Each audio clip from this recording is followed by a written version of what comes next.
Michael, about time, man. I can't believe it's taking this long, but here we go. Final Fantasy producer claims Square plans to release games simultaneously on Xbox going forward. Wow. Right? That's a huge move. And thankful for Xbox fans. Jordan Midler of VGC, because they all lost out on Final Fantasy 16. I'm telling you, man, it was my game of the year that year. It was fantastic. In an interview with 4Gamer for Fantasian Neo Dimension, Yoshida, known by fans as Yosep, said the Square plans to launch games on all platforms simultaneously more and more. Quote, of course, we want you to play it a lot on other platforms as well, end quote. He said, quote, this time, we will also release on Xbox Series X and S versions at the same time. In the future, Square Enix titles will be released simultaneously on each platform more and more, but since this is close to the first release, we would like Xbox users to play it as well, end quote. Earlier this year, Yoshida said that he'd like to release Final Fantasy 16 on Xbox platforms. During an interview with Video Games, Yoshida was asked if he could offer any news on potential release for the game on Microsoft consoles. Quote, of course, we did announce the PC version of the game, so looking towards the Xbox version, we do want to release it on Xbox, end quote. He said, quote, but when it comes to the specifics such as when the game would be available and such, we are not in the position to be able to share anything. But of course, I want to say that it's not as if there's zero hope, and we very much do want to achieve that, end quote. He said, quote, so players should not give up in terms of their hopes, end quote. Final Fantasy 16 is one of several recent PS5 exclusives that have failed to meet Square Enix sales expectations. That's because Square's out to lunch. I think that's why. But going to this multi-platform, maybe then they will finally reach those sales expectations, Michael. Yeah, it's just kind of crazy. This was one of the franchises I did not think would start to fall and say, all right, we're going to go on both of them going forward. We'll have to see, right? I haven't really heard much news of a new Final Fantasy. As you said, it's Final Fantasy 16 coming to the PC. We heard Xbox rumors. Sounds like those rumors are more than rumors, but we still don't have an official release date. Probably sometime next year would have to be my guess if they actually want this to come out. But I'm curious because Final Fantasy was one when I was growing up. Again, I grew up as an Xbox guy, still am an Xbox guy. Final Fantasy was just one of those titles that I was like, yep, I'm going to play that game. I don't have a PlayStation. I'm never going to be able to play it.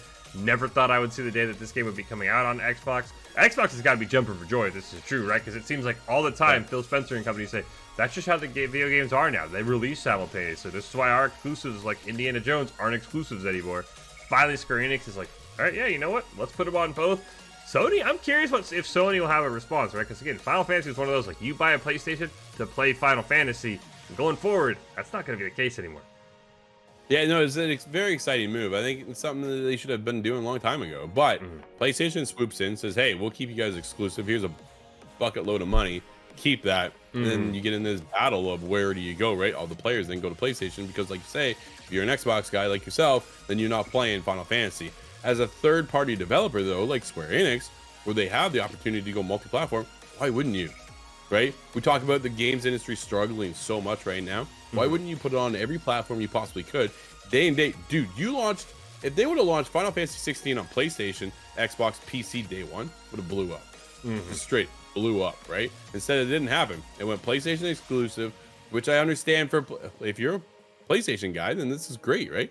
PlayStation people will get over there and then, hey, we're in. There's our Final Fantasy again. Here we go.